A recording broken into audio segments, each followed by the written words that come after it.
Hi Hey everyone. everyone, welcome to Golden Talkies Ep.6. We made it, The Jamie. Sleepy Time That's a podcast. month Yeah. and a half. I'm quite tired. Are you tired today? Uh-huh. Is that what you're saying? Mm. I'm playing tennis tomorrow morning. Um, Why? with these new lockdown rules. Oh Um, yeah. and I got up like relatively early this morning to try and do like an emergency sleep schedule adjust. So I'm a bit tired. But do you know what I've got, Nice. Jamie, to combat my Well. tiredness? Mm. So, do you remember in episodes past when I said I had a bottle of old recipe Irn Bru? Yes. Has it made its that Oh, debut on did you the hear official it open Saturday? there? It didn't really I did. fizz. Okay, I've got it. I'm gonna record myself drinking it. Um, it went out of date in 2018, Mm-hmm. so Great. here we go.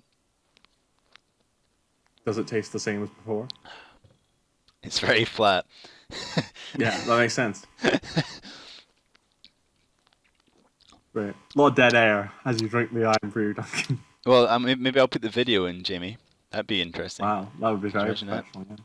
I probably won't. Are you recording it on video? Yeah, I recorded it on my phone. I should get Oh. my laptop recording as well. Fuck. Mm. Okay, my Mm-mm. laptop's recording now. If I have a Mm. power cut and Great. we lose the stuff on my PC, then welcome to the Golden Mm. Talkies podcast. You guys just missed me drinking some Iron Brew, but I'm sure that's not going to happen. Okay, well that's Great. not very nice. That was very disappointing.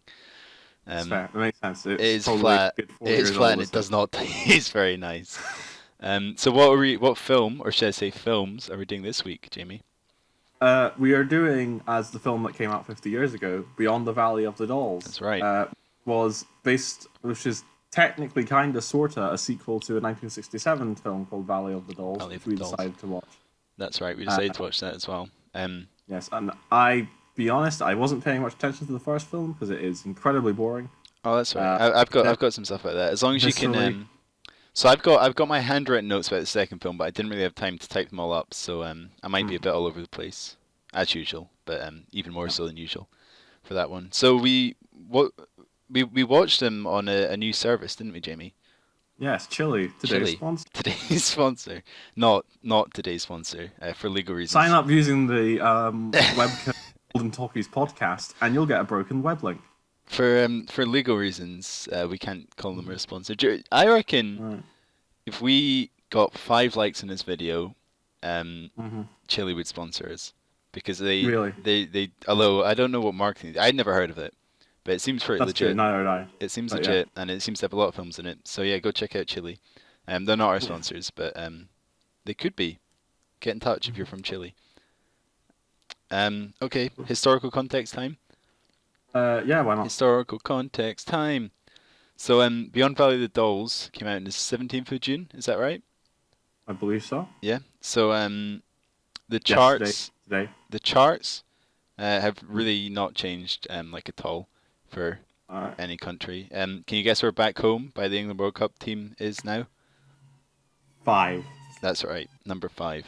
So it might be Yeah. out the charts next week. Fuck. Once again, I've forgotten to check the World Cup results. I cannot believe every single time I forget to do that. Despite the fact You're that it's really going letting us on. down. It's fine. I'm on the website now. Quarterfinals, I think it was. We said, didn't we? Yeah, Germany Mm, versus England. What was the cool. score? Does it say the score? Must do. What the fuck? So this website does not say the score. It says sign up for free to watch the match, as if it's like happening now. It happened 50 years ago. How can it not have the score? Oh, show Live result. broadcast, Oh my Duncan. god, I'm dumb. It was free too. Oh, this is where Oh, England got knocked out. Of good. course. So there you go. So I assume back home will not be in the charts next week because they got knocked out. Surely, Maybe I'll get a pity boost. maybe. I don't think so though. Okay, so Right. What was number one? Or that's anything the else? first section of historical context. Mm. The only other thing of any interest, as far as I could tell, was that Time magazine did an article about Catch 22, Ah, which we're is doing that next not? week. Yeah. So that's the second. That's the second article about it.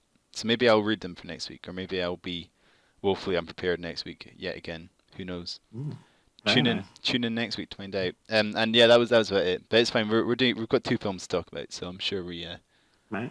we can move on. So, do you want to start with Valley of the Dolls? Okay. from 1967. So, like I say, Duncan, I think I've said on this podcast before that it's important that you go into a film ready to meet it on its own terms. Right. And I'm going to be frank, I didn't this time. I was very tired. I didn't want to watch a film. I didn't want to watch this film. So Yeah. I had it on. None of it really absorbed. I made you watch it. Got some women who free women, they go to Hollywood, get involved in vice and sin, Yeah. will complain a lot.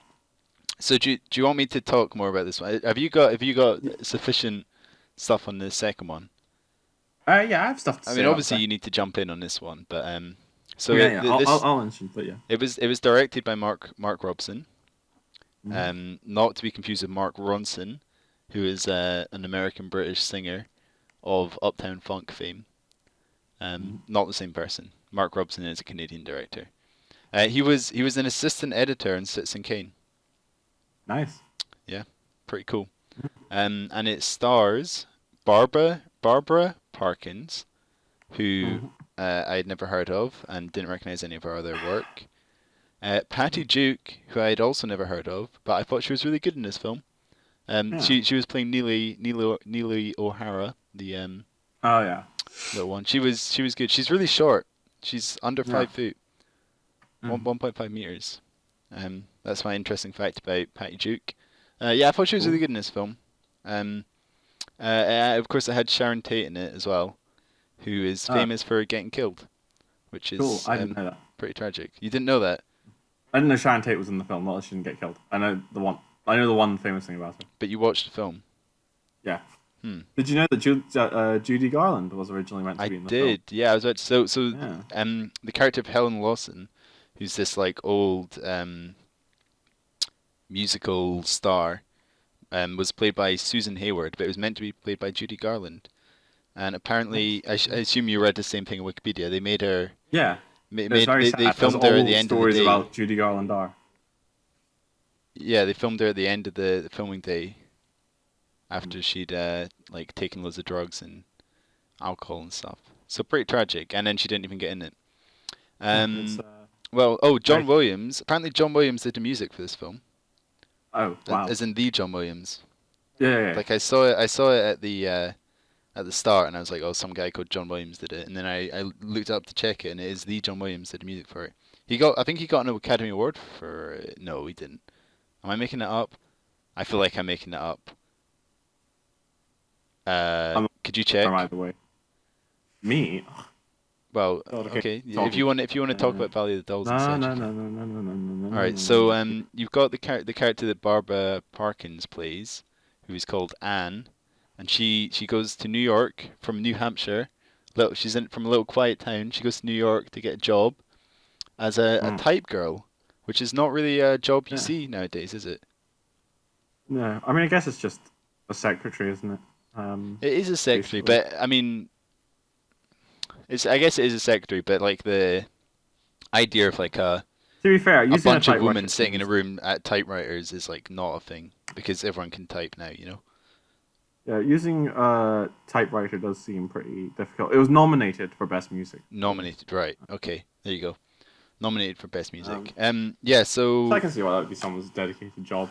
Particularly, like, I don't know when typewriters first became commonplace, but I'm guessing a lot of, like, people who would be in charge of a company wouldn't have had much experience using them. oh yeah, no, definitely. Like it, I'm not saying that I'm not saying that it was like an easy job or anything like that. I'm just saying that it's a lost job, you know. You would not Yeah, get exactly. type girls nowadays, and also it's pretty sexist. Which brings me on to my next point. She gets a job very easily, but also very misogynistically. Is this the guy who says, like, he needs a girl with natural beauty, like yours, and then he just says, give me... That's a bit later on, but it's something similar. It's something very similar to that, where he's like, "Is she pretty? Can she type? Sure." Oh, and then yeah, I remember. and then he just sends her on an errand like straight away. And of course nowadays, number one, you can't be that misogynistic, and number two, getting a job's quite hard, whereas it seems to be very easy. She just immediately gets it, and then she goes over to the theater, which is shown to be this like very cool, hip and happening theater where there's all these like classes going on and stuff. And she's got to deliver contracts to Helen Lawson, who's a very nasty, like old musical star that's reaching the end of her career, but is holding on to every last bit of fame she can. And while she's delivering the contracts, Helen Lawson fires a new girl that has a song in a musical. She cuts the song and fires the girl because the girl's better than her and she's scared of that. Yeah? Yeah. And the girl she fires is called Neely O'Hara, and she's a little, I don't know, she's very, very, SMOL. yeah, I mean, I was more thinking of her, like, character. She's very sort of... Oh, pugnacious? Pugnacious? Maybe. She's Irish, right? Or, like, American Irish, and she's very, she's kind of that very, cocky, maybe. Cocky, yeah, cocky, that's it. Especially when she's, like, doing her song, she's like, hey, very cocky, yeah. So she then moves on from the musical and gets a job in a club, singing in the club. And I always think that these clubs look very interesting. What are your thoughts on that? Kind of hang out at like a table and smoke. Yeah, you like sit and smoke at the table, acts. and there's like a band going, and then like there's a dance floor in the middle. I always think that looks pretty fun. Yeah, I'm sure there's like exactly 3 of those are left in the world. Yeah, exactly. It's definitely a dying thing. But I mean, you see them in all these films, like any film set anywhere near this period, and they look awesome. I mean, you know, I like. But to be fair, yeah. It does actually seem, when you think about it, kind of a boring night out. Like, can you imagine like if you went to a bar and like you were only allowed to like listen to the live act and you weren't allowed to like talk to people? Are you not allowed to talk? They're always talking in the films. I think you're allowed to talk in the films. I can't imagine. Oh, you think in real life maybe people would give you looks like? Yeah, I feel like the same as like talking in the cinema or a theater, right? I don't know. I think it's different. I feel once there's a proper stage in the mix and like all the chairs are looking at the stage, then I feel you've got to the point where like talking would be frowned upon. I don't know. Have you ever been to Stramash in the Grassmarket? It's kind of like that. It's got live music every night. Oh, and everyone's at the bar talking, and I mean the music's so loud that you have to like shout, and whatever. And it's kind of like that. But That's true of every bar. It's more modern, obviously. And I feel like people talk there.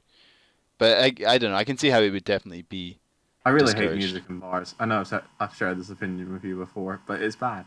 I like to talk to people, and they always play it too loud. Well, do you know, actually, there's a bit in this film, a lot later on, where they go to a bar where there's just no music and like no one talking, and it looks really nice. But also really awkward at the same time. If it was just like, I feel the ideal situation would be like low, like lyricless music, and then like just some enough lo-fi. Some lo-fi hip hop. Like a beats to study relax. Yeah, exactly. With some samples of David Attenborough just interspersed. That'd be good. Like, I get what you mean. I don't know. I feel like, just from experience, I feel like you're used to going to a noisy bar, and when you're not in a noisy bar, you kind of feel like you're in a hotel lobby. That's how I always feel. Or like there's a bar in the city where I go to university that's in like a shopping mall, and inside the bar there's like music, quite low music but loud enough that it feels like a bar. But then there's also seats like outside on the promenade, I guess you'd call it, or the balcony, and it's just a bit awkward because you're just sitting there and like people are walking past and doing their shopping and stuff. I mean, obviously you go at night more, but still. I guess music. Anyway, point is, I think those clubs look pretty cool. So Neely performs at the club, and also there is another person there. So Neely is there with her partner, Anne is there with her employer, or her employer's partner in business. And then there's another woman there at the other end of the table, the other end of the club, who's played by Sharon Tate. I can't remember her name in the film. And then the singer that comes on before Neely ends up in a relationship with Sharon Tate. Yeah. So that's like the 3 main women of the film. We should have said that like right at the start. It's about these like 3. Oh, you did say that, didn't you? Yeah. I did. And they get slowly corrupted. So I think... yeah, basically they all go to LA and they get corrupted by drugs and alcohol and stuff. But Tony gets in a bad accident at one point and loses the use of his legs. Yeah. Then I think Neely goes really downhill. Sharon Tate's character has to do a French art film, quote Porn. unquote. Yeah. Uh, So so Sharon Tate, the guy that's singing to Sharon Tate in the bar, she ends up with, and they both move to LA. But then it turns out he's got a genetic disease, and he loses movement. He loses movement in his legs, and also like starts losing his memory and stuff. Which and then she has to send him to the sanitarium, which was not a thing I'd really been aware of. Other they than talk about sanitariums. I never quite. I think it's just like back when they didn't have like a proper cure for an illness, but you couldn't like be left at home. It's just like a place where you sort of dump them. Exactly. So for some reason in my head, a sanitarium was like a kind of asylum thing. So that's one of like the main contexts in which they're brought up is that like a character will be like totally gone, but like they won't need there's no medical help available. Exactly. So, exactly. So it's basically a long-term illness place. Yeah. So he ends up in the sanitarium, and then in order to pay for keeping him in the sanitarium, Sharon Tate, as you said, has to do this French art film. For a guy that really doesn't sound very French, I don't know what you thought about his accent, but I liked it. It was very comic. He was like, "We must go over to France and film my art film." I don't know if he said Zuta laws at one point, but he sounded like he would. Yeah, he's definitely not a French guy. But it's pretty funny. So she has to go over and film this porno or French art film, and then it's revealed. Well, it's said it's an art film, but it's revealed later on, back in America, that it's like on all the porn theaters. It's like a nudie picture. So that's what happens to her. It happens to Sharon Tate. We can talk about what happens right at the end later. Let's not spoil it. Okay. So then Neely just basically starts taking a bunch of drugs and drinking a lot because she's got a lot of pressure. She's in a lot of films and stuff. And basically, yeah, she goes really downhill. And in the meantime, Anne has got a job in advertising as the Gilmore girl, was it? Or the Gillian girl? Something like that. She's a makeup girl, and that's the bit you were talking about earlier, where the guy says that he needs natural beauty, that no one's heard of. That's the guy. So she gets a job in all these makeup adverts, and then she eventually moves to LA, and she finds that Neely has gone so far downhill, and then Neely dumps her boyfriend that she had back in New York, because she's being an asshole to him basically, and she's just being a real asshole. And Anne has left her partner, right? Because he moves to LA. Yeah, he moves to England to become a writer. Yeah. And then they meet again in LA, and then they leave again, and then they right at the end they have another little fling, and then she says that she doesn't need him, right at the very end. So that's her story. Neely ends up in the same sanitarium as the Sharon Tate's husband, whose name I can't remember. And then she recovers, gets a job in a musical again, and then goes downhill again, and she ends up in an alleyway crying, saying, "Why don't they love me?" or something like that. Yeah. So that's pretty sad for her. Sharon Tate dies because she is meant to have one of her breasts removed because she's got cancer, and she thinks that her body is the only currency she has, so she kills herself. So it's very tragic for the three girls. Or one would also perhaps say incredibly melodramatic and stupid. Right. So just to be clear, the very first, like Valley of the Dolls, the very first line of Beyond the Valley of the Dolls is, "This is not a sequel to Valley of the Dolls." That's right. So the relevance that Valley of the Dolls has to Beyond, as I will now be calling it, is that Beyond is satirizing really a genre of Hollywood films, but like one that Valley of the Dolls is emblematic of. There's these sort of like very melodramatic, slightly exploitative, like isn't Hollywood such a corrupting influence? Well, that's the big thing, isn't it? Town. The big theme is that showbiz is just like the worst. Both Hollywood and Broadway are just like the worst places to be. So like I've heard the book version of Valley of the Dolls is a bit better. I think apparently the film ended up getting like slightly weird cuts and sort of ends up being a bit disjointed. Yeah. Well, yeah, that's keep going on, but I've got a point about that. Yeah. Yeah, sorry, I'm just trying to say. And so, but yeah, I would just say it's kind of forgettable.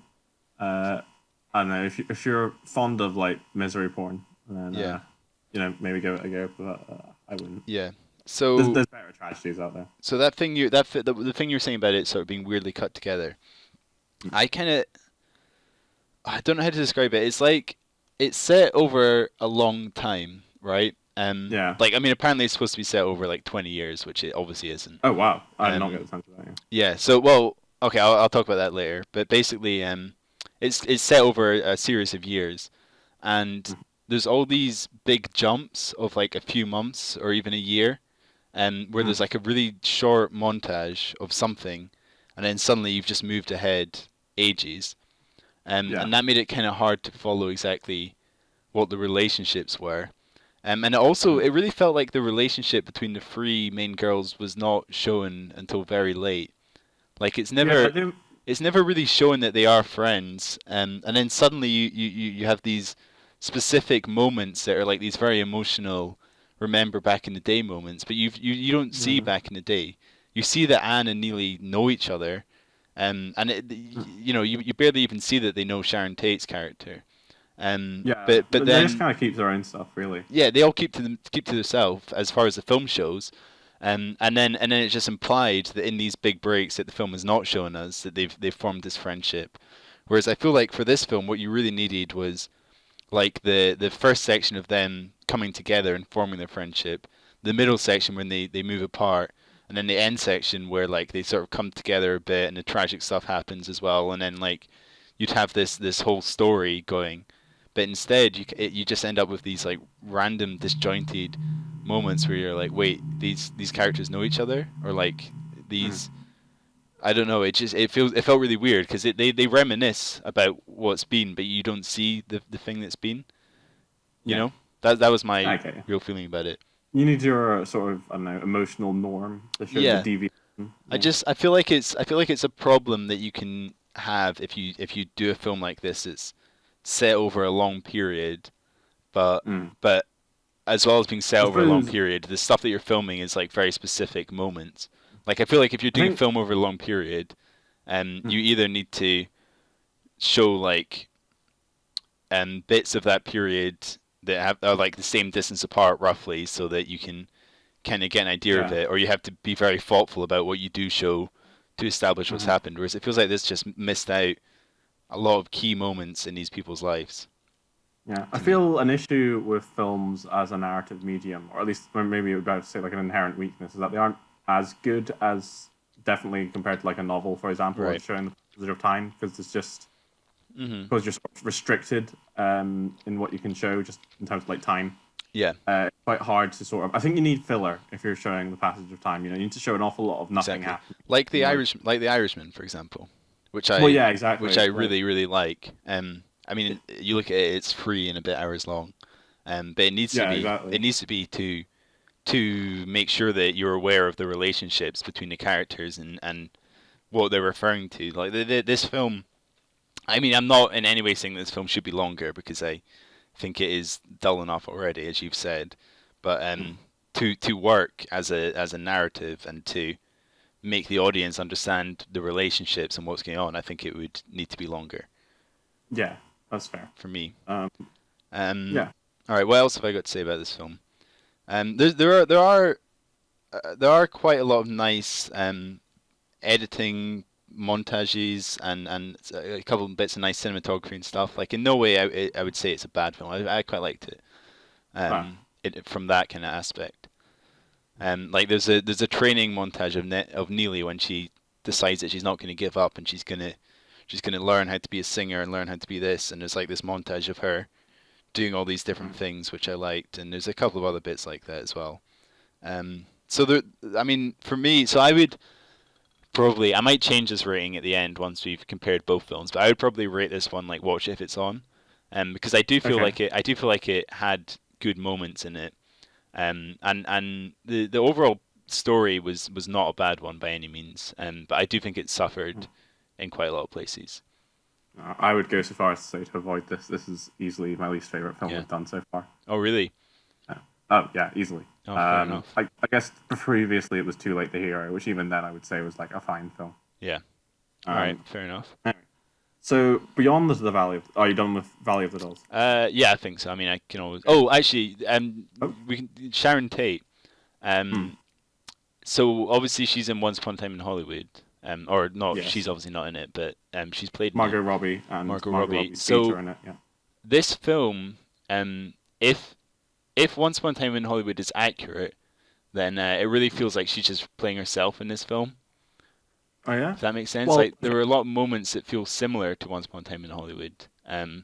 Like there's a bit where she's sitting watching the film and she's like smiling, and there was another moment, I can't remember what it was off the top of my head, but there was another bit where I was like, oh, that kind of felt like Once Upon a Time in Hollywood. So I'm wondering if Tarantino was basing it off what she was actually like, or basing it off what she was like in films. I mean, it could be. Yeah, that. I was gonna say, like, we were talking before with Michael Caine about how, like, particularly at that period of time, like, actors were sort of selling a persona. Yeah. You know, just like one character they do, and I think obviously Tarantino wouldn't have known the real Sharon Tate, and I don't think even if he did, he would have based it on her. Yeah. I think the Sharon Tate in Once Upon a Time in Hollywood, I would say, is pretty clearly like an interpretation of the persona. Yeah. But I mean, you could say that persona could be accurate. I mean, it's hard to say. I don't know. I don't think. Obviously, it's not going to be 100% accurate, but the overall. Maybe I'm mean, but I don't think real people act like that. Well, I mean, that's something about both these films, is that people don't really feel that real in them. I would say. Anyway, let's move on to Beyond. Okay.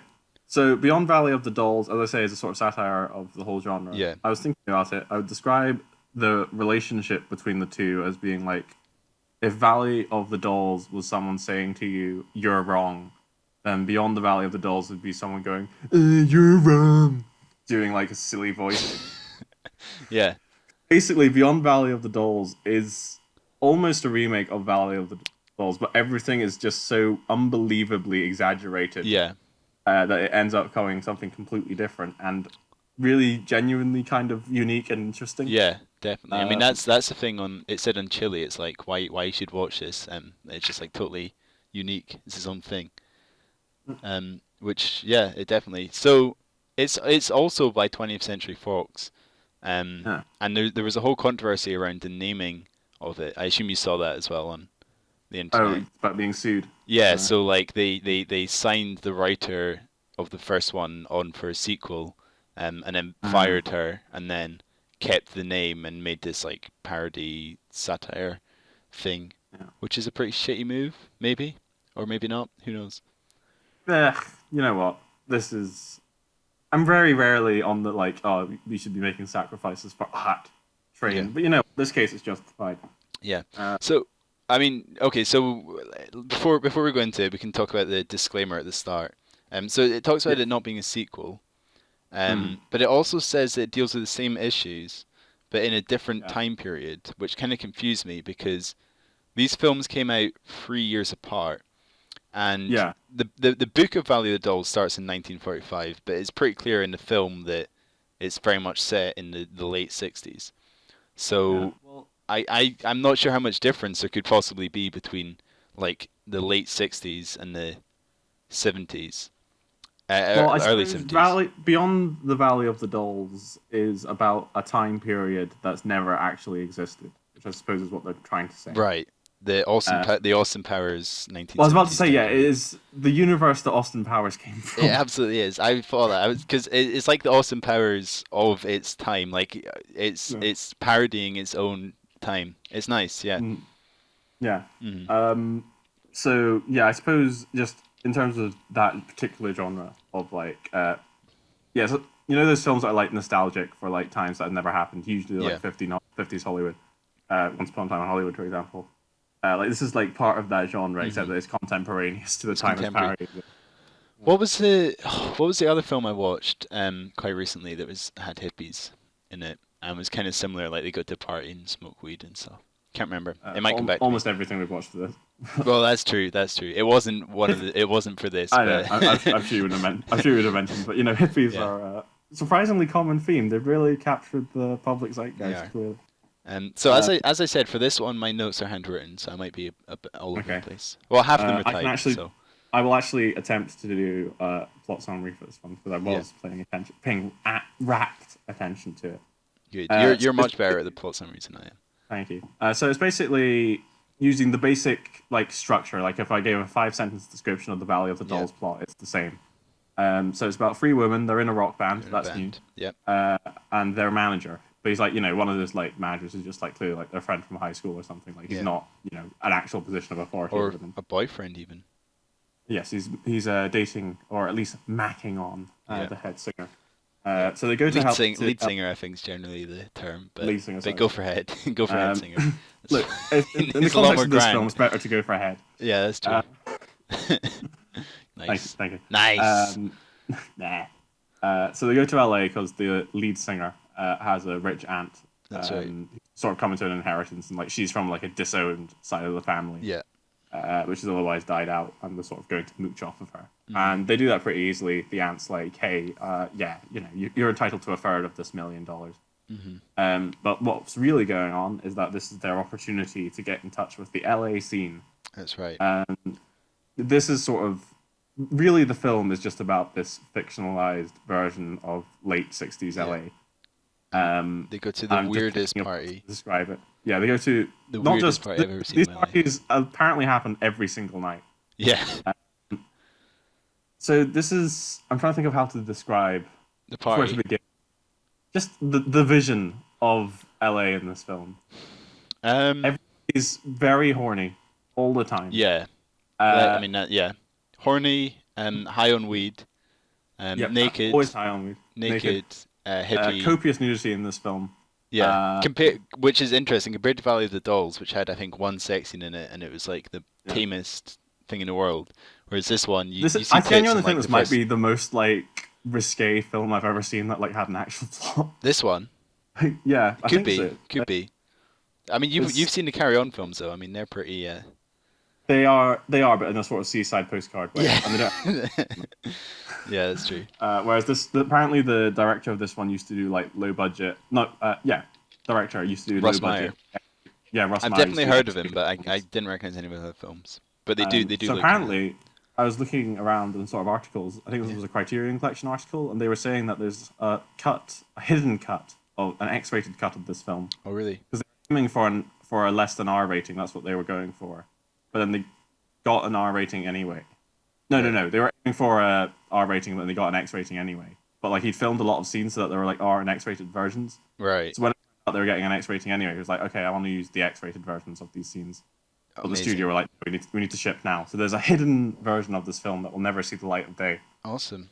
Which is even more explicit. We should start a crowdfunding campaign to lobby them to release it. That'd be sick. So do you know who co-wrote this film? Roger Ebert. Roger Ebert of Siskel and Ebert fame. Yeah, I don't know if you read it as well. He wrote an article on it, like just talking about his own experiences. Really? He's quite proud of it, which I'm very glad to see. Did you read the article, or did you just see that he'd read the article? Oh, you did? No, I read the article. Oh, nice. Well done. He was talking about like how he went to a university showing, and he was like, parts of this film still hold up well, parts of it don't. We're kind of writing it on the fly, so like, nice. There's no foreshadowing for anything, partly because we didn't know what was going to happen. Yeah, that's true. All right, go on. Yeah, so like, so everyone's horny. Everyone's naked. Everyone is constantly like flirting with each other, and like, it's very, very free love-ish. Like everyone is sleeping with everyone else, and people don't make a big deal about it. Well, some do though. Some do. There's some sensible, or not sensible, but like very love is sacred. People that are like fuck, which is pretty funny. Well, I don't know. I think it makes sense that they're drawing these lines where they are, in the even in the context of them living in this sort of cultural bubble that again never existed. Allegedly, according to Jamie, Mr. Born in the 90s. Yeah, of course. I mean, I don't know, maybe it did. I just don't believe that this would ever happen. No, neither. Yeah, so I would describe this as like sort of a vision of Hollywood from like the darkest recesses of the mind of like the most conservative old person, right? Like sitting in the back of like a southern state, and like the most would this old person be horny as well? They would be closeted horny. They would never admit. No, well, that's obviously, but they would be imagining all this stuff whilst They would go on very long rants to their children who are watching films about how Hollywood is evil, and then it would eventually turn into a sexual fantasy. They would have to go through to the bathroom and choke themselves out while masturbating. Exactly. Yeah. All right. Got it. Yes, it's lights, it's music. And that's why Roger Ebert wrote this film. Yeah, I will say that this does feel definitely like a film that only someone who had watched like a truly disgusting amount of movies would make, because the comedy in this film really does rely on you like knowing that it's as ridiculous as it is, if you know what I mean. It's very Austin Powers, Tarantino, cliche it is. Tarantino, Coen Brothers, that kind of. Well, like Austin Powers and Tarantino, like they'll always like when they do jokes like these, and they do, like they do wink to camera, or at least they like. There's always like a signal. Like, hey, this one is just straight up.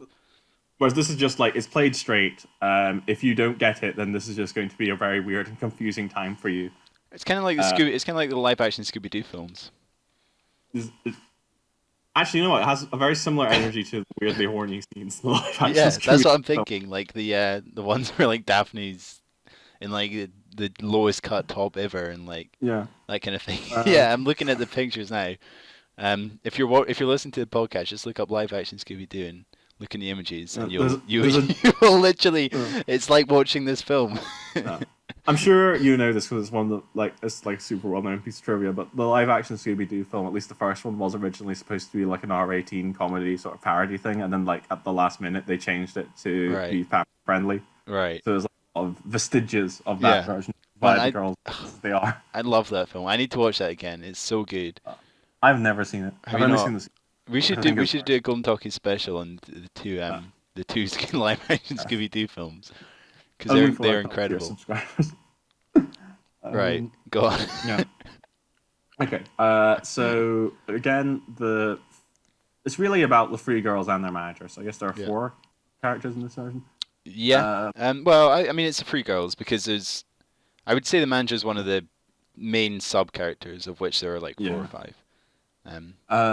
So there's this whole deal with the girl's aunt, and she's trying to ask for more money, but there's a lawyer on the side who's like, Porter. Also known as John Cleese from Out of Towners, 1999. Yeah. And like, so she starts sleeping with like a guy who's really like egging her on, like you should get that money. The gigolo guy. Yeah. Who do you know who he looked like while we're talking about the live action Scooby-Doo? Mark Hamill, super annoyingly. I was thinking that he looked like a combination between Shaggy and Fred from the live action Scooby-Doo. Fair. Or he looked a bit like the guy, you know that video of the like, this isn't a beach, this is a bathtub. You know he looked kind of like that guy as well. Yeah. I'm imagining that these are mostly porn actors in this film, like usually. Oh yeah, do you want to hear? Do you want to hear this? So I was looking up the main cast. All right, and we'll play a game. All right, guess how they were described on Wikipedia.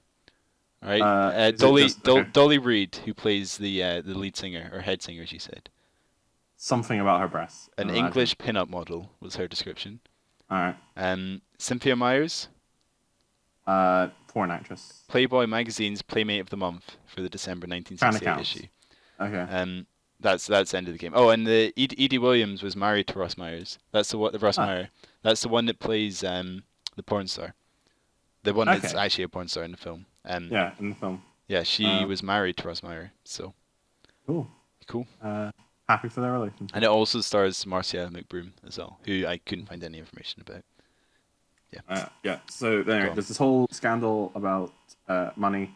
Yeah. And she ends up sleeping with a lawyer to keep him quiet. Daughter. And yeah. I think they give photos to the aunt, so she fires him. Yeah. And then that's just kind of resolved and not really touched on again, because this film very much drops plot threads. Yeah. Something more interesting to. When I find something more interesting to do, which to be honest is an attitude I can commend. Yeah. Then the lead guitarist, I guess she would be. I'm sorry, I forget a lot of people's names. She's like not into this at all. Casey.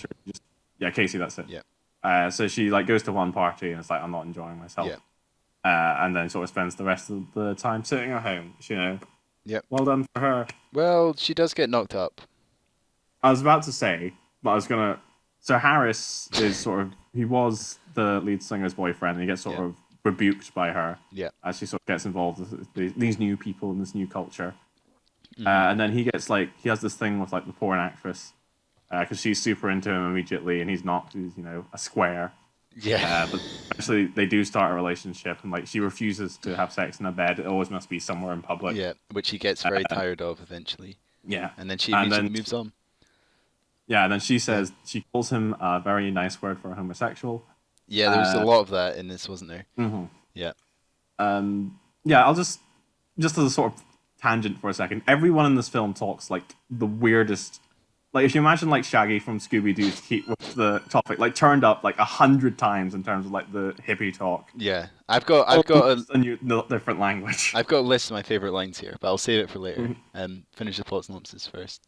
Anyway, I realized I just told you to finish and then started talking. I apologize, but the dialogue is very Shakespearean in parts, and not just the guy that's meant to be, in other parts as well. I thought. Yeah, there's like a manager guy. His name's like Z-Man. Z-Man. Has really big sideburns, which I'm guessing is the reason that both you and I immediately thought of Austin Powers, because he's basically the same. As Austin Powers. Not as Austin Powers, but like he's got a very similar hair. At least that's the moment I was like, oh yeah, this is just. But like he's very Shakespearean, like everything he says, and apparently that guy was actually a Shakespearean actor, which explains why he's so dramatic and good at it. Yeah.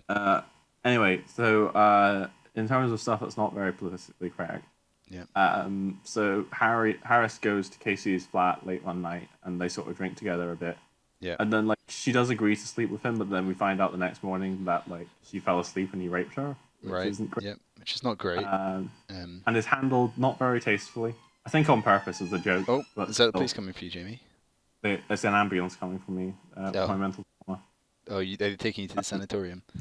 Sanitarium. Yeah. So I think it's worth just pointing out that this film escalates a lot over time, and the main singer's story ends a lot faster than the others, which is why it seems a lot more grounded. And what I'm about to say sounds completely insane. Yeah. So what happens is that Harris, having been rebuked for that tiny little bad thing he did, barely matters. He kills himself live on air whilst they're playing a nice song. He tries to. He tries to, sorry. He goes up above the rafters like Phantom of the Opera style, and then lunges, and then there's loads of fake blood everywhere, and the TV guy's like, keep the camera rolling. The TV guy's like, keep rolling. Get a good zoom on him. Yeah. He's down. So, I wrote about that bit, I was like, oh, cool. They put him up in the rafters as if he's like there listening when he's actually watching it on TV. And then he jumped, and I was like, "Oh shit! No, he's actually there up in the rafters, and he's just there." You were still underestimating this film. I really was. I was like, "Oh, that's a really cool, like, artsy way of showing him watching him on TV." And then he jumps, and like, yeah. So he, in sort of same as Valley of the Dolls in a way, ends up becoming a paraplegic. He can't move at all, and this is where head singer learns her lesson about whatever. She should be with him because he's in a bad way, and wouldn't it be nice? Yeah. And then Casey decides that she's pregnant with Harris's baby. She decides that she's pregnant. Well, no, she is pregnant, but she decides to keep the baby. Yeah. Which her designer pal, or gal's being pal, says, "Hey, that's insane. That's your rapist's baby. Why are you wanting to keep it?" And she's like, "Yeah, I guess it is insane. I guess want it's to insane. keep it." And I'm a lesbian now as well. No, that comes later. And in fairness, it's foreshadowed pretty well. I don't think it is. Fair to say. So then she's like, "Okay, well, I know a doctor who can help you out." And she's like, "No, I don't want to get an abortion." And she's like, "Oh, are you sure?" And she goes, and then immediate hard cuts to the abortion clinic. And then she gets the doctor comes. He's like a weird German guy. He's got Coke bottle eye lenses. Yep. Don't worry, dear. This won't hurt a bit. And she screams. Then, she screams. Cut to black. So cut to black. Hard abortion scene. Yeah. After this, she starts a relationship with her designer, the Happy Lesbians. As I say, like from the beginning, like they've clearly got a thing for each other, so it's not like a hard swing. No, it's not a hard swing. I was just memeing. And they decide, hey, you know what would be a fun time? Let's go to Z-Man's for a little special party, just psychedelic party of us. So it's them two, Z-Man, and the rich guy who was sleeping with the head singer Lance, who's the Gigolo. So they take drugs in a very cool scene. Yep, that was a nice scene, nicely shot. And then they all they pair off, Lance and Z-Man, and the two girls, and they sleep together. Yep. And Z-Man, they're all in sort of cosplay. The girls aren't really into it, but Z-Man certainly is, and he's saying, I'm Superwoman. Please call me Superwoman. Yeah. And then Lance eventually says, like, okay, JK, I'm not actually that interested in you. Can we please stop? Yeah. And then Z-Man says, you don't rebuke Superwoman, or something like that, and ties him up in his bedroom. And then he says, okay, Z-Man, let's stop. Yep.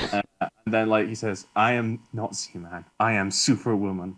And then he tears open his outfit to reveal his breasts. Yeah. Shows he's a cross-dresser. Yeah. And he takes out a Vorpal sword and he starts playing with it. And then he decapitates Lance to the sound of the 20th Century Fox logo. This is a very important detail. Yeah. So blood is everywhere. He holds up Lance's head. At this point, Casey has sort of wandered away from her girlfriend. Yeah. And she sees him holding the severed head aloft. Yeah. Lance sticks a gun in the girlfriend's mouth and blows her brains out. Sorry, not Lance, Z-Man. I mean, Superwoman. Casey tries to escape, but she is also killed by Z-Man. You forgot the bit where Z-Man kills the Nazis. Oh, yeah. Z-Man has a bartender, and he's mostly just pretty chill, and he just kind of hangs out and does his own thing throughout most of the movie. He was one of my favorite characters. Yeah, but at the end of the film, he shows up at the party in a Nazi uniform, and he does the full Heil Hitler thing. Which Z-Man does back to him, to be fair. Z-Man does back. There's a mutual understanding. So you assume that Z-Man has told him to dress as a Nazi. Yeah. So regardless, he is also killed. That guy has an interesting story. So what's his name? Did I write his name down? Oh no, I didn't write his name down. Apparently, he got cast as a Nazi a lot actually, in films because he looks Germanic. But then he's not even actually German. No, he's from the Midwest. Yes, but just why not hire an actual German? I don't know, but anyway, he got hired. He got cast as a Nazi a lot. And then one of his last film roles was as an Allied soldier, and it was like a big redemption. That's a nice redemption arc for fictional roles. But he gets stabbed by Z-Man in this, whilst dressed as Nazi. Then all the remaining main cast members at that point go down to Z-Man's house. What's very important is that whilst one of their friends says, "Help, Z-Man is trying to murder me," they take the time to pack up Harris's wheelchair properly and help him in the car. I was thinking that wheelchairs. And I don't want to be ableist here, but a wheelchair is not the most efficient vehicle in an emergency situation such as this. No. It was a very funny gag, in fairness. It was, yeah. There's my actual favourite gag in the film, which I'll just say, even though I have to go back, is that immediately after Harris is put in the sanitarium, there's a scene of him playing chess, and then he goes, "Checkmate, I can't move," and that made me laugh a lot. That was good. There were some good lines in it. So should I go on to my favorite lines? Well, let me just finish off quickly. Right, finish off. So everyone's at this point. Harris gets the feelings back in his leg, and everyone's a bit sad for a while about Casey and stuff, for maybe 10 whole seconds. Yeah. And then Harris says, "I can move again," and then the main singer's like, "I love you," and that's the end of the film. They have a triple wedding. Now, the other member of the band... I was about to say, Jamie, you've not even talked about the other member of the band. This is because she does not... Her sort of arc is entirely separated from the entire rest of the film. Yeah, it's a bit... yeah. I think it's a joke, but it might not be, which is that she immediately, with an almost magnetic attraction, starts dating the only other black member of the cast. Yeah. I hope it's a joke. At that point. Yeah, I think it's a joke. I'd be wrong. I mean, you never know, I guess, with films from this. That's the thing. If it come out like, I don't know, a year ago, I would immediately be like, oh yeah, this is clearly a joke. Yeah. It's quite funny. But But now it might also be genuine. You're kind of like, have they just cast like 2 black people and put them together like that? And then given them a totally separate subplot so they don't have to appear in the rest of the film with the white people, because that's kind of what it feels like. I mean, I don't want to. Oh. Yeah. So she starts dating like this law student. Yeah. He's very nice. Yeah, he's very nice. But then it's very important to remember that in this film, everyone has like a sexual version of ADHD and cannot concentrate on any one thing for any length of time whatsoever. So because the law student is studying that week, she ends up sleeping with the heavyweight boxing champion of the world. And I think his name is of the world. His name is Randy Black, which is I really hope a joke as well. Also, interesting. And then the law student walks in while they're sleeping together, or after they slept together. Yeah. It's like, what's going on here? And then she's like, oh, I'm sorry, it was the heat of a moment thing. Please forgive me. Yeah. And he's like, oh, okay, fine. But then he's still going to get his like licks in on the heavyweight boxing champion. And then heavyweight boxing champion's in his car. Yeah. And he's standing in front of his car saying, I'm not going to move until you confront me. And then he just runs him over. Yeah, really aggressively. Really aggressively. And so what it is, I'm trying to visualize it with my hands, despite the fact that this is a podcast. Yeah. He runs into his legs, so he flops on top of the roof of the booth, the hood of the car. What was it called? The hood, yeah. Yeah. And it's like grabbing him because it's one of those big like American sedan things. And then he starts driving aggressively round in circles, trying to throw him off with as the guy they start screaming at each other. onto the windshield, yeah. Yeah. So again, I think this is like really the point where that is really the point where the film really starts to go into like 11th madness. Yeah. Yeah. It's great. Okay, so so and they also get married. They get married. Everything's forgiven. And she threatens. The boxer comes back and then beats up. She threatens him with a knife. Beats up the boyfriend. She threatens with a knife, and then he realizes that he's fallen from grace, and he leaves. Mm-hmm. So do you want to hear my favorite lines? Yes, why not? Okay. Wills are just scraps of paper. Is that true, Jamie, as a lawyer? Physically? Any scrap of paper can be a will, which you may not know. Really? Depends on the lack of. Well, it depends on how little evidence there is. Well, is that not the point of the statement? Is that like they can kind of be the point of that statement is that wills don't count for anything, which is not true. Is it not an element of truth that they can be interpreted in many ways, and people can often take advantage of specific things and stuff like that? No, I don't know. You're the expert. The expert. What did you say? Sorry. Is it not the case that like they can be manipulated and stuff? Or does it just depend how well written it is, I guess? No. So in Scots law, at least, you need to give. I think it's a third of it automatically goes to your spouse, and the third goes automatically to your children. Right. Of what you own, and like no matter what you write in your will, you can't do anything about that. It's happening. Really. Damn. And then like you got a third left that you can sort of split up by yourself if you want. And then what they'll do is that you'll usually have a will that's like been signed and notarized properly, although the requirements for it are actually it needs to be signed on every page, and there needs to be a witness. Right. Which isn't that big a requirement. No, but like if it's not the case, then they'll go off of like even if it's just like a piece of notepad like in your paper, and it's like if it's evident from that note that you're intending to leave something to someone, like if it says like a note to self must leave £100 to Duncan or something. Oh, thanks, bud. I'll count. You know. Does the podcast count? I will now in audio recording sign over all intellectual property rights to the Golden Podcast Talkies podcast to you. Right. In perpetuity, forever. It's yours. I have no ownership. Is that legally binding? No, we haven't written it down. But is it? But so you saying that you're going to give me £100 on a podcast is not legally binding? Nope. Damn. Yeah. Feels bad, man. Oh, Jamie. Okay. Sorry. Do you need to go? Nope, I'm good. Am I disturbing you? Are the viewers disturbing you, Jamie? You're disturbing me, Duncan. I'm sorry. I do tend to. Okay, so anything else to say about wills, or can I move on to my next favorite quote? No. Is it "I'm a capitalist, baby," which is my favorite? That comes later. So my next one is just a very simple. Oh, groovy. Thanks. Oh yeah. And that's that. I mean that as a specific quote is not something that stands out, but I think it just gives an idea of how people were talking. I will say credit where it's due. Like, even if she was mostly like a pin-up girl, like the actress in this is really, really good at doing the hippie dialogue. Yeah, and she, I mean, I think I know, I think I noticed once that she sounded a bit English, but she, you know, she definitely plays an American like hippie rocker girl. Yeah. Well, okay, the next one was someone said, "Liquor's kind of square these days, huh?" And then someone else said, "It's the same as grass, depends how you use it." Once again, you've got the use of square, which unfortunately has gone out of fashion. It's coming back. Coming back, you reckon? Be there or be square. Yeah, that's true. Exactly. I say that all the time, and everyone knows I'm a trendsetter. Okay, this one's probably my favorite.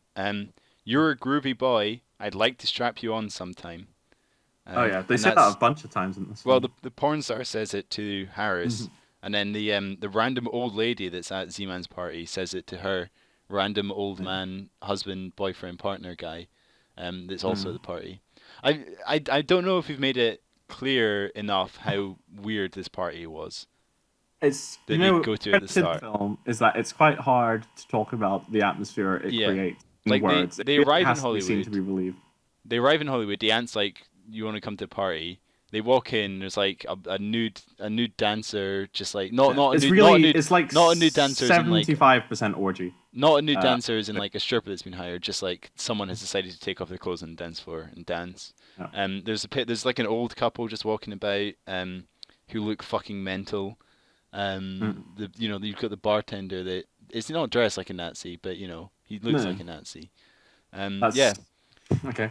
No, he doesn't look like a Nazi. That's not true. No, he looks pretty normal in this. He looks kind of like Hitchcock, who's not a Nazi. Yeah, that's fair. Yeah. Okay, my next favorite line was the capitalist one. So the lawyer says to her like, "You're a fucking hippie," and then she goes, "I thought you'd recognize a hippie. I'm a capitalist, baby. I work for my living. I'm a capitalist, baby. Not suck off somebody else." Yeah. Good stuff. Which is great. I honestly, maybe that I'm reading into it too much, but I feel like that's sort of a critique of how like superficial her, the lifestyle is, as it were. Yeah. Like, once I would say so. As hippieism takes away from being like an actual coherent ideology to just being like being a brand of lipstick or whatever you'd say. Exactly. You know? Being a Gillian Girls lipstick color. Mm-hmm. That's right. Would you like something stronger? Yes, but they don't serve it in bars. Hey. They're talking about weed, or perhaps even stronger drugs. Yeah. And then the boxer says to Martha, was that her name, Martha?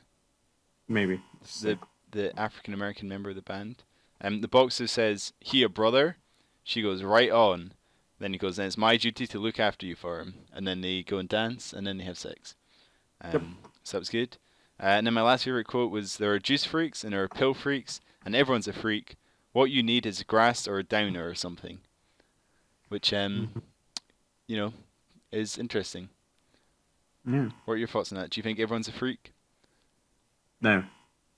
No? But I don't think this film really does either. No, I mean, it's a parody, I suppose. Yeah. So that's everything I actually had written, typed up. Everything else is just written down here. Yeah. So I think I would say, in terms of talking about the film, this is very much one of those films where it's really about a place and atmosphere rather than like what actually happens in it. Definitely. Which is very good. It does also mean it's quite difficult to talk about. But yeah. Would you say the first one is more accurate, or not accurate? Obviously, we don't know, but would you say it feels more grounded? I think just about anything in the entire world. Well, obviously, Jamie. But you know what I mean. Not more grounded. Do you think it feels grounded? Full stop, or question mark? Beyond Valley or the original? The original. No. But more so than Beyond. I don't think either of them feel grounded. But I think but in Beyond the Valley of the Dolls, it's obviously intentional. Whereas I would say the original is just too melodramatic. Right. So the original was trying to be. Yeah. I can see what you're saying. Yeah. You know, like how they say that like the least mature thing you can do is want to be mature. Like, you know how little kids pretend to be like grown-ups and stuff. Yeah. That's the vibe I get from Valley of the Dolls. Right. Whereas this one is just like fuck maturity. It's great. Yeah. Mm-hmm. Well, it's really saying fuck you for being so self-serious all the time. You Yeah. know. Um. So so this film for me is it was really like Once Upon a Time in Hollywood, like Hail Caesar, that kind of film. mm, No? I would say no. No, I'm going Cool. to say no. I think those films are very much praising their eras, particularly Hail Caesar. Once Upon a Time in Hollywood, you can maybe make a case. Um, but I would say that Beyond the Valley of the Dolls is really condemning attitudes to its era, but certainly not defending it. I would say. Okay. I would say maybe if you were to critique the film, I don't think it really stands for anything. No. Much it is just sort of a cynical no to what's going on around it. So yeah, whereas I would say that Once Upon a Time in Hollywood stands up for things that are like important and relevant. Hail Caesar stands up for something that's dumb, but they do they are intent on defending's the wrong Yeah. word for Once Upon a Time, but they are critically engaging with their visions of the Right. time. Right. Beyond the Valley of the Dolls isn't. Right. It's I mean, I guess I was thinking more about like the ending. oh yeah, Like of course. Well, the build up to the nothing that extreme bad ending. happens in Hail Caesar, does it? No, I'm, no, no, no. With Once Upon a Time in Hollywood. yeah. Hail Caesar is more just out of the out of the blue example. I've not seen Hail Caesar for a while, so Uh, um, I haven't seen it since it first came out either. It's not my favorite. I quite liked Honestly. it. I remember quite liking it. I But liked it at the time. I thought it was unfairly maligned, but like right, I think there are films where like you enjoy the experience of watching them, and then like you don't really think about it yeah, afterwards. And then there are films where like I would actually say I think this, where like the actual experience of watching Valley of the Dolls, like up until the last maybe half hour or so. I should stop talking about timestamps in this. It sounds very unprofessional. But like it's not necessarily a laugh a minute sort of thing. It's just a really funny image. yeah, And that's the sort of thing that I think is going to stick with me going forward. fair So enough. I would say that that's what gives it its value. Yeah, yeah, I thought it was good. Yeah, Yeah, I like it. definitely. I- Let me see. You got Let me look at my notes here. The editing was it's very very aggressive. distracting to start Is with. what I Very say. aggressive, very fast, Yeah. and pretty There's random.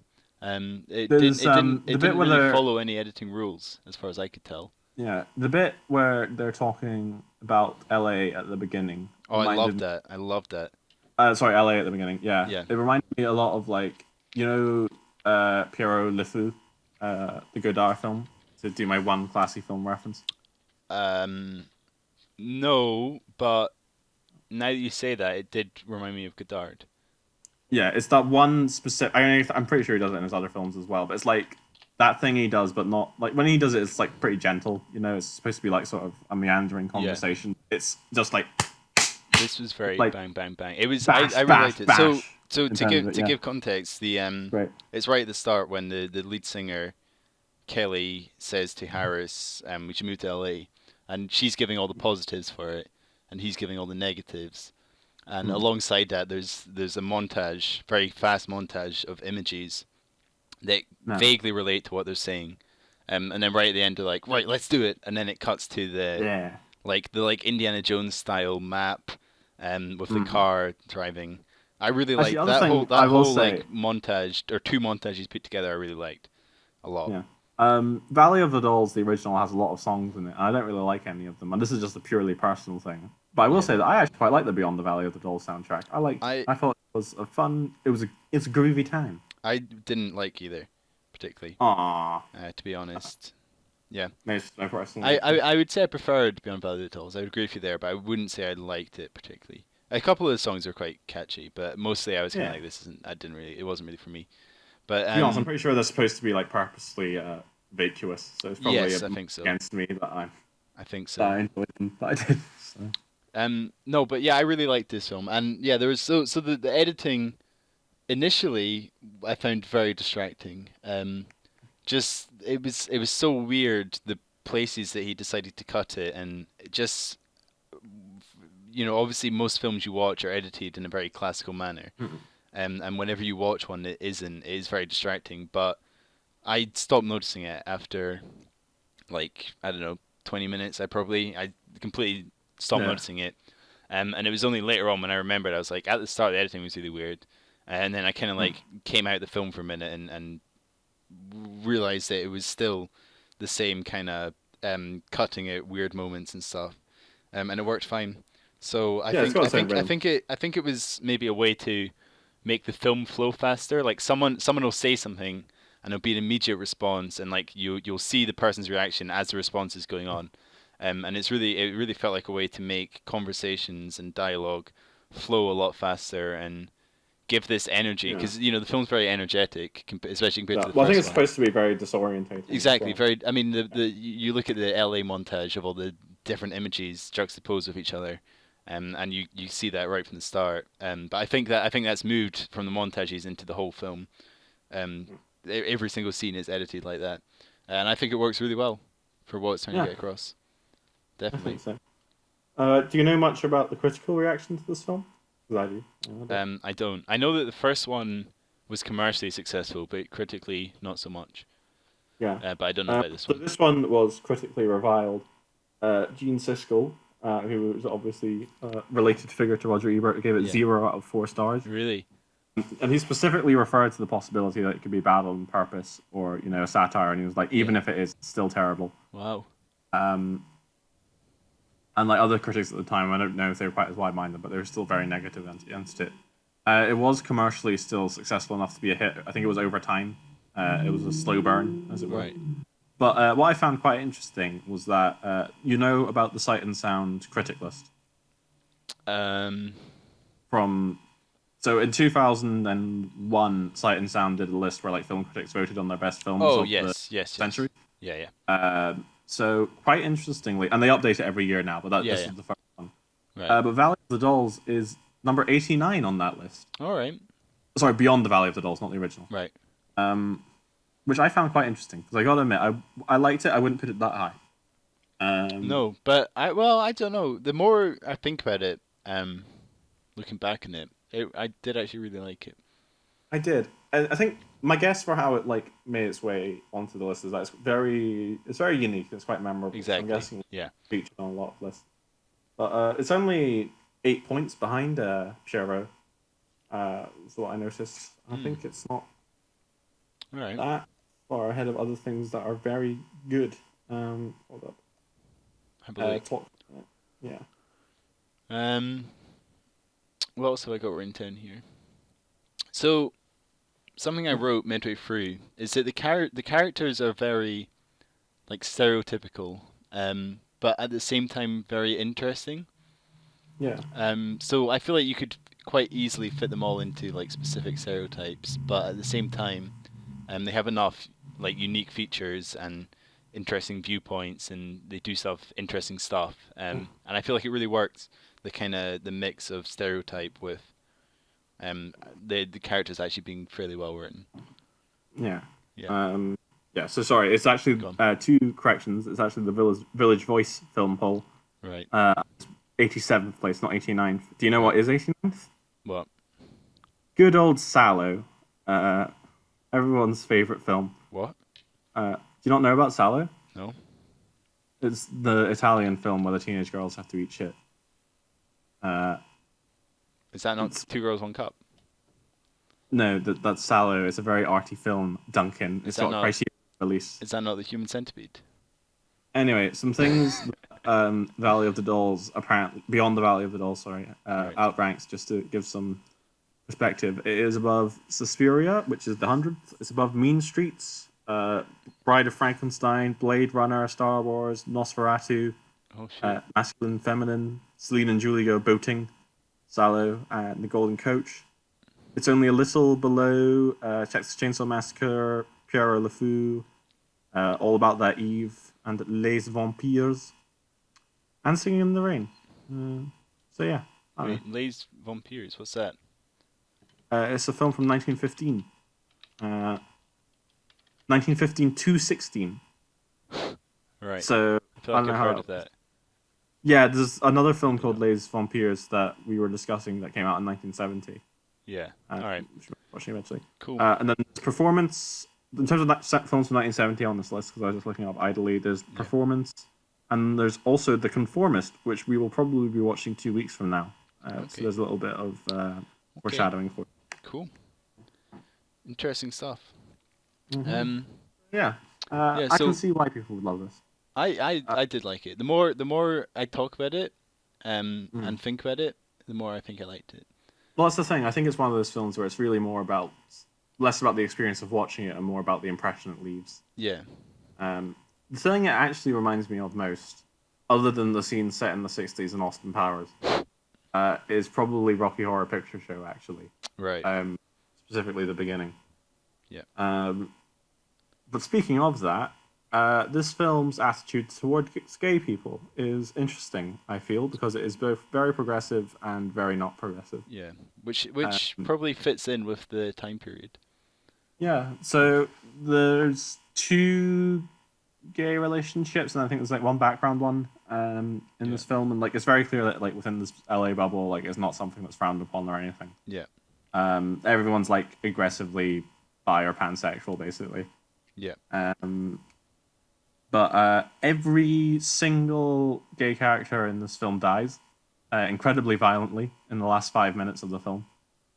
So it's a very it would get marked down on TV sort of bury your gays, because it does so, and it does so with gusto. Which is a shame, because the relationship between Casey and her dress designer, other than the bit where the dress designer tells her to get an abortion, is actually quite quite nice good. done in the context of the film. It's quite respectful to both of them. Well, and also it has a scary cross-dresser, which is, I'm sure, a trope we'll see many times. I'm wondering about the like trans representation, because it's not. Oh, it's terrible. Definitely. Great, is it? No, it's not. It's he's also not trans. I was wondering, because like obviously in the context of the film you can't really tell what his deal is in terms of like if he's a cross-dresser or if he's trans or intersex or anything. But in the Roger Ebert article he says he's a cross-dresser. Right. No, but I mean, what I mean is, the actor that plays him, I'm pretty sure, is just a guy. Oh yeah, I assume maybe not. Maybe his pronoun's he. I don't know. When was? Because I know this. I don't mean to be weird about it, but like in George Lazenby's James Bond on Her Majesty's Secret Service, I know there's a trans woman as a Bond girl in that. Oh really? So, like yeah, she's like one of the background ones. She isn't like one of the main ones, but it's an interesting little fact. Let me have a look, see if I can find. I mean, the article definitely, the Wikipedia definitely referred to him as he, but I mean that doesn't necessarily mean anything. Yeah. Doesn't mean anything. He's still alive. There are apparently a lot of films called Z-Man. Are there? Yeah, which I guess makes sense. I guess it doesn't really matter. Well, I mean, it could matter for representation, but I mean, it doesn't really matter, does it? If he's a martial arts expert and fencer. Yeah, regardless of anything else, he's not winning any prizes for good representation. No. I don't know. I can't see. Hold on, I'm looking at the IMDb. Oh, there we go. John Laser does not sound, not to be presumptuous. We are being quite presumptuous here. Yeah. Sorry. Who knows? It seems. I mean, maybe IMDb is just being, very respectfully discreet. Well, that's the thing. Like that. I don't know. Doesn't seem. It doesn't matter. Yeah. Do you know what? It doesn't matter. Yeah. Does it? Mm-hmm. He identifies as he. Wait, do you want to hear a bit of trivia that's also on the IMDb whilst I'm here? Yeah. He feels that his role wrecked his career, despite his success at the box office, because he feels he got typed as a freak. Yeah, probably. Yeah. So there we go. Cool. So, I found his character very annoying. I liked it. I liked him. I feel like I feel like people like that just annoy me. That or just the people like them for no reason. Aww. Maybe I just don't like popular people. That's true. You don't.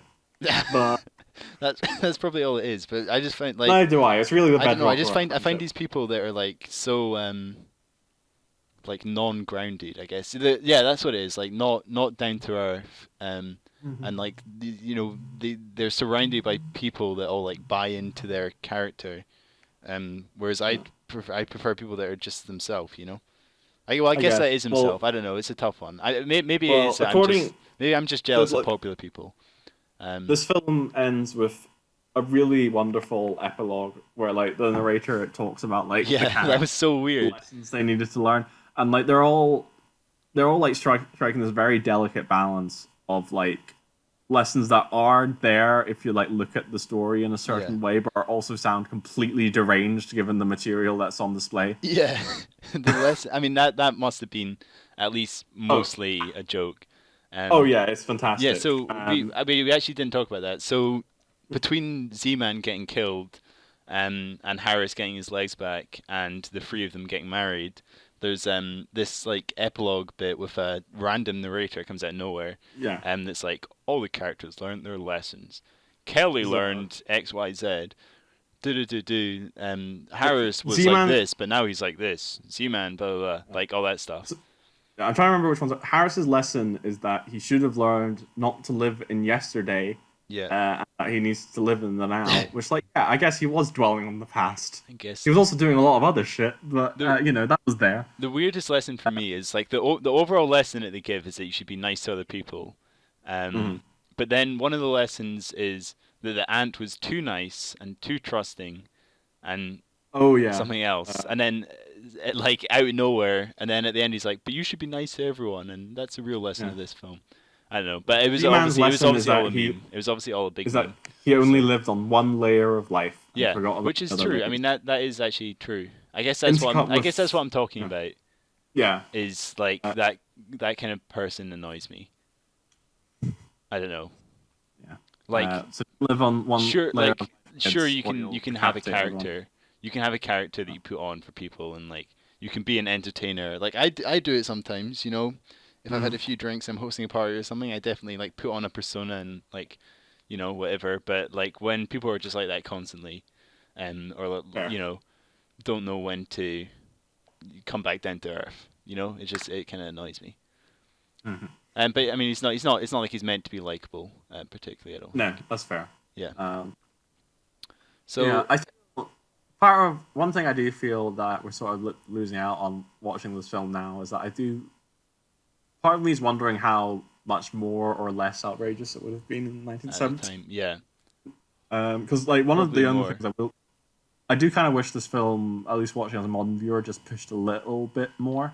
And just I want to see the X-rated cut basically, because like I think it could still have stood to be even more ridiculous than it was in terms of its debauchery.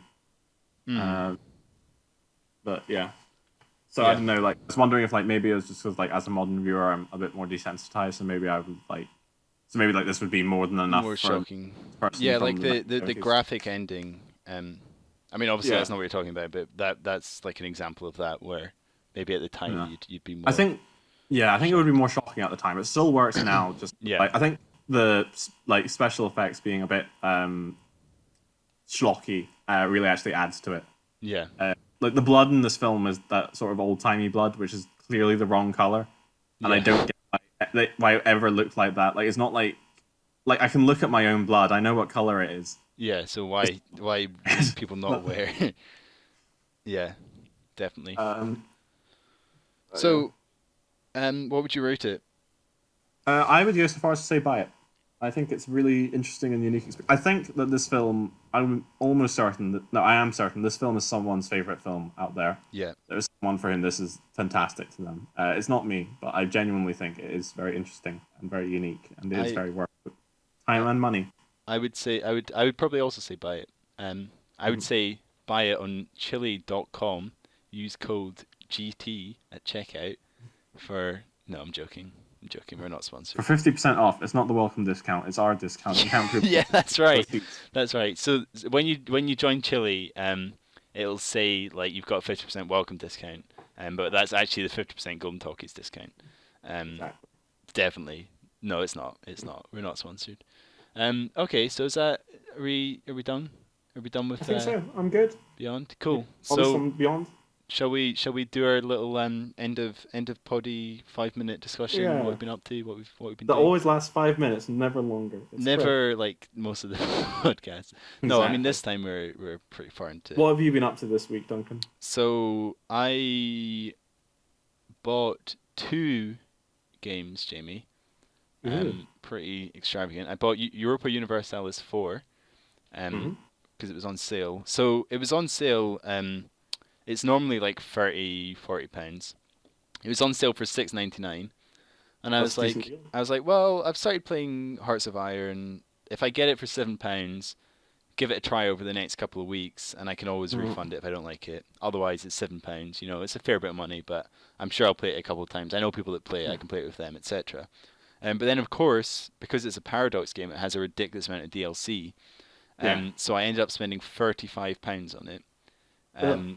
Because I bought like 3 of the DLCs that were on sale with it. Or like 4 of the DLCs that were recommended, and like the upgrade to whatever. So that fucking plan went to shit because, you know, I was meant to be getting a great deal, and I ended up spending a bunch of money on it. So hopefully I enjoy it. I've still not really played it yet. I played the tutorial, and it seemed quite fun, and I know people that play it, so I'm sure I will play it, but I've not really played it yet. And the other game I got was 112 Operator, which is a Yeah. sequel to 911 Operator, which I Where's used the to play number a lot. 112? What? Where's the number 112? I don't know. Somewhere. Oh. Sorry, I assumed that like the game would have changed setting, and that was why it was 112. No. So, well, this is the cool thing about the game. So you can. So the game is you have a map on your screen of like a city, and you have your units that you need to move about. So like you have an ambulance unit, a police unit, and in the loading screen you can decide like which people you're putting in which unit and like how they're equipped and stuff. And then in the actual game you get calls and little events pop up on the map, and you have to direct your units to the events. But the really 112 cool is the thing, emergency number for the EU. the really cool thing about the game is that you can play it in any city in the world because it's based on Ah. like Google Maps data or something. Okay. So like I can type in Edinburgh, and like Mm. you can play it in Edinburgh, or I could type in anywhere, like literally anywhere in the world. Tiny towns, areas of countryside, like you can literally type anything into this. That's like the cool thing. Um, so the first one, so this one, much like Transport Fever, has not changed much from the first one. Mm. But it has got a bunch of new calls, which is good because that's the thing that gets like very repetitive, obviously. Yeah. And the way the calls work is it's like a almost like a Telltale game where like they'll call up and they'll be like, "I'm doing this," and then you have 3 options, and you're like, "Where are you? What happened?" Like you choose what advice you give them and stuff whilst you're sending your units there. So there's new calls in it. They've expanded it so that like you can add districts to your area, and then you can also hire people to like help you with the distribution of units. And stuff like that. And they've added like 3D buildings and a few more units and stuff. So it is a bit of an upgrade to the first one, and it was also on sale, so I got it fairly cheap. But so when I was first playing it, I was really addicted to it.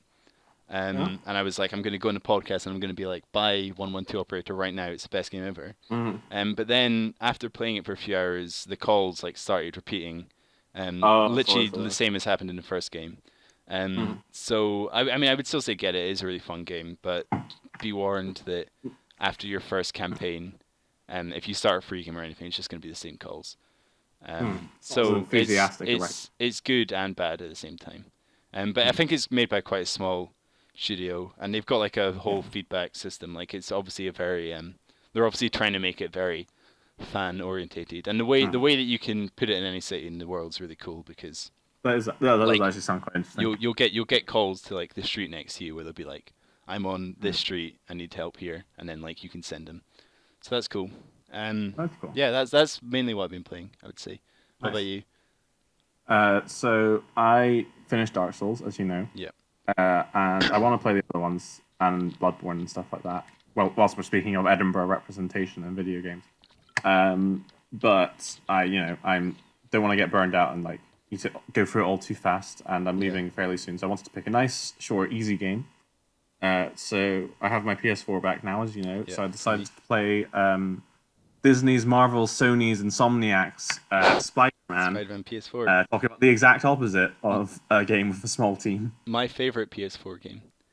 The only one you've played. The only PS4 game I've played. That's right. So I've been playing it, and I've been thinking about it a lot. It's a sort of it's one of those like sandboxy games. We were talking about sandbox games earlier. It's very aggressively a sandbox game, I would say, actually. So there's icons on the map, and they're all like small tasks that don't really take much effort to do. But you just kind of show up and you do it, and then that's the thing that's checked off on your list, and you get that serotonin boost, and then you realize like 10 hours have gone by. Yeah. So I've been kind of thinking about it because I think those games, I find it very easy to pass a lot of time with them. But I think I don't enjoy them. I just sort of go into a haze. Right. I feel like. Yeah, so that's kind of why I spread it out over so long. I mean, the reason I wanted to get it, I mean, number one, you were leaving, so I was like, well, I can get the PS4 for free to borrow it, and like the game actually cost me near full price at 6, but still. Yeah, it's 30 quid. Yeah, 30 quid. You left the label on side. Well, I really wanted just the like swinging about and the combat and stuff. So I mean, I didn't like sit and play through it. I just dropped into it over the course of a year. Yeah. Which was fun. Like the swinging mechanics are really good. The combat's kind of fun. Not hard particularly, but. Yeah, well, that's kind of like coming from Dark Souls, which I will now compare every game to. Of course. That's what happens, Duncan. You should play it. But like, just the combat is kind of unsatisfying, even compared to the Batman games, the Arkham games. I think is really what the template they're going off. Yeah, I think so. I would say that there's just something about playing. It's the dodge. I don't like the way the dodge works. It seems very imprecise and fluffy. Do you know what I mean? I basically didn't use a dodge. So my recommendation is just to like I just zipped away. So I did all the combat in the air basically. So I would like pick out an individual. No, actually I did use the dodge. That's a lie. But I didn't use a dodge in like hand-to-hand combat. I would pick out an individual enemy. Fight them in the air, and then like zoom away, and stuff like that. More so than like getting caught up in you know it's like Sunset Overdrive, which is the other Insomniac game. Oh yeah. Where you want to stay off the ground at all costs. That's kind of what it feels like. Yeah, that would have actually been a pretty interesting. That would have been a good mechanic, I feel, for a Spider-Man game as well. Like I guess they would be reusing. I mean, it's kind of there, but not as clearly. Well, I guess like you get more focus when you're in the air. It also depends what tree you go down, I guess. In the yeah. Well, like all video game skill trees, not all, but like as with many, the Spider-Man one is completely meaningless because you have more than enough experience to get everything. Pretty much. Yeah, exactly. Sort of like where do you want to specialize? It's just like which powers do you want first? I think I've got one that I didn't unlock before I gave it back to you. Like the last power on one of the lists, so it's really not a. No, there's no choice element to it. But I guess you could rush down one list and like focus on that, and then just gradually get the other things. That's kind of what I did. They're not even that distinct either. Like the three not really. Like it's not clear really what divides them. No. But yeah, so I would say the combat in it's a bit. I really hate the way boss battles work in it actually a lot. Because like the way the first few ones are not great. They open up a bit. I remember the first couple ones are all like inside, and actually the final one's inside as well, which really sucks for the game. But there are a few good ones if you keep playing. There are a few good boss battles that are a lot more open. I was just say like because the way this game works is that every enemy can sort of do like a third of Spider-Man's health in one blow. Yeah. And like that's fine when it's like a bunch of enemies and like you're trying to and you can defeat them all fairly quickly and it's more like about a sort of short rush. But when you start going into like sustained fights, particularly a lot of the bosses, particularly the ones on land, like Tombstone and Taskmaster, sort of come to mind a lot. Is that like you can punch them for a bit and then like you can stop. You're no longer allowed to punch them and they'll punch you back, and it's never clear when that's coming. So like you always end up losing like an entire third of your health bar. Yeah. And it's really bullshit and annoying. Yep. I hate it. Yep. Yeah. Also, I complained to you about this already, but Spider-Man is a real cop in that game. It's disgusting. I hate him. I do not like it when Spider-Man is smart and has access to technology that goes very against the appeal of him to me. Just put on the homemade suit, Jamie, and if you find all his backpacks, you get the homemade suit, and then you can just roleplay. I found all the backpacks. Don't worry. Oh, good. My favorite suit was the Scarlet Spider one. I don't think I've got that one yet. Oh, it's really awesome. I can't remember when you unlock it, but it's fucking cool as hell. But like, I feel the appeal of Spider-Man as a hero is that like he's down to earth, and he's like the people he's protecting. He's not one of those billionaires in the sky high towers. Yeah. But when it's like, so yeah, Spider-Man, he's falling behind in his rent. He's got his relationship problems and all that. But also, he's a one of a kind genius, Yeah. and he can do I see what anything you he mean. wants. Yeah. That goes against his appeal to me. Also, a minor complaint is about the research stations in that game, which began to really irritate me after a while, because every research station you go up to it, and then like the idea is like they're monitoring some sort of like I don't know, like pressure levels or air humidity or something. Yeah. But everyone you go to it, and then it's like Spider-Man's like, oh wow, there's a massive crisis that's going to happen 3 minutes from now. Yeah. And this happens like 15 times. And like, I'm not usually a plot hole guy, but like, it really irritates me that every single one you go to is 60 seconds away from disaster. Yeah, there's a fair bit of that kind of stuff. But it's fun. I mean, it's a fun enough game. Well, that's the thing. Like, now that I've sort of gotten used to the web swinging and like it's sort of automatic to me, and I've caught all the pigeons, which is the best part of the game. Oh yeah, that's the best part by far. Yeah. It's losing its luster for me. Yeah. So I don't know. I'm looking forward to playing something else when I'm done with this. Fair enough. All right. This will probably be The Witcher 3, which will also take forever, but probably that's been sitting with your PS4 for a year. I've not touched it. Yeah, it's only the second game I ever bought for it. Nice. And you've not done it yet. All right. Well, I think we better call it a podcast, Jamie. Cool. Yeah, we've hit an hour and a half. I've got to go for din-dins. Cool. Have fun. Thank you. That was good. Right. So ratings. I said watch if it's on for the first one, and you said don't watch. I said avoid. And then for the second one, we both said buy. Buy. Yep. But not buy the Criterion Collection. Although Yeah. the Criterion Collection edition comes with both films, so if you like the sound of both of them, you could get the Criterion Collection. I do like that Valley of the Dolls is reduced to being a bonus feature on Beyond. Yeah, of Beyond, which is supposed to be a parody of it. Yeah. The way it should be. Exactly. All right. Bye, Jamie. All right. Bye, everyone. Bye, everyone. Thanks for listening. Love you all. Bye.